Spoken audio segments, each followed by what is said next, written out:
We have had a lot of requests to make a vanilla soap, and I've never made one before because vanilla fragrances always tend to discolor so much, and I didn't really want to deal with that. But today we're going to do it. So we're using a fragrance oil I've never used before, and it's going to be really fun and interesting. So I'm going to start by pouring my lye water into my oils, and I'll grab my stick blender and we'll start mixing up some soap. Trying to figure out, you shut the door and left the truth inside.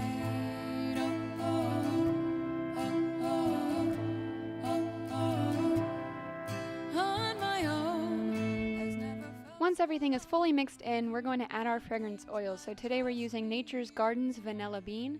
I really like this company, but I've never used this fragrance, but everything I've used from them is really good. And it smells really, really warm and full out of the bottle, so I'm excited for the soap. As you can see, it's pretty clear when you add it in, but we know it's going to discolor anyway, because vanilla always does. So we're going to be using some mocha brown mica powder from Nurture Soap today. This will help it discolor to a nice even brown instead of having patches of lighter and darker brown. This will just keep it nice and solid. And in your eyes, behind those foolish lies, you're lucky unexpectedly.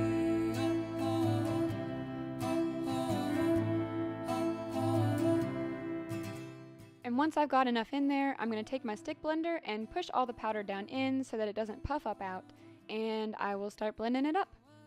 I know it should have been, but she opened the door and left the truth inside.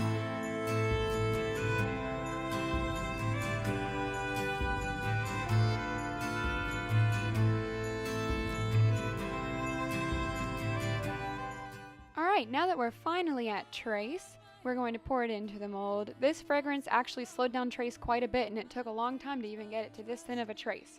So if you want to use this fragrance to do an intricate swirl or something, I would definitely say it's good. Today we're going to use Brambleberry's 5-pound wooden mold with the silicone liner that goes with it. And first, before I pour it in, I'm going to take my silicone spatula and scrape along the edges of the container to make sure that I have all of the mica completely mixed in before I pour it in. And when I do pour it, I'm just going to pour the whole batch in. I'm not going to do any sort of swirls or any sort of design. Just pour it all right into the mold.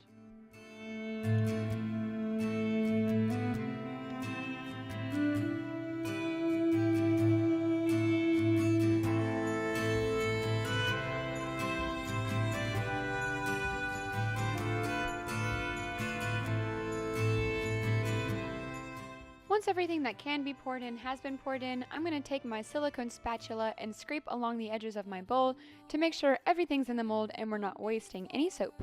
I know the sun is meant for me, and in your eyes, behind those foolish lies, you're lucky unexpectedly. Oh, oh, oh, oh. Now we're going to clean up any spilled soap and tap down our mold on the counter gently to make sure that we get rid of any air bubbles that might have found their way into the mixture. Once the soap thickens up a little bit, I'm going to take the pointy edge of my spatula and start designing the top. For this soap, I'm just doing random swirls, nothing really in particular. It doesn't really matter what it looks like, so if you're going to make this soap, it's all personal taste, and you can do whatever you like.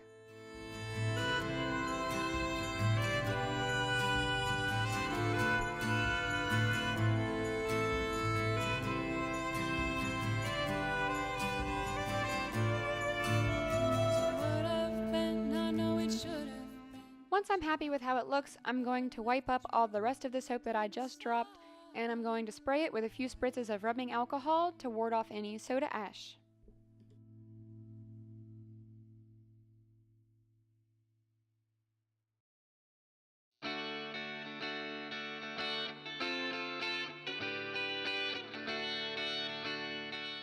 And there it is, 5 pounds of brown vanilla soap. It smells really good so far, and I cannot wait to see what color it discolors to, but we're going to have to wait 24 hours, so I'll see you then. Alright, it's been 24 hours and it's time to cut the soap. As you can see, it turned into this nice milk chocolate brown. One thing I have noticed about the fragrance is I can't really smell it. To me, this kind of smells like an unscented bar of soap, but if you have a more sensitive nose, it might be the right amount of scent for you. I would have preferred something stronger, but you know, if you like lightly scented soap, this would be perfect for you. It looks really good. It's a nice solid color, and the fragrance did behave really, really well, and I can't wait to see how it discolors over time. But thank you guys for watching this video. Don't forget to like and subscribe to my channel so you don't miss any more soap making videos from Old Tradition Soap Co. Thank you!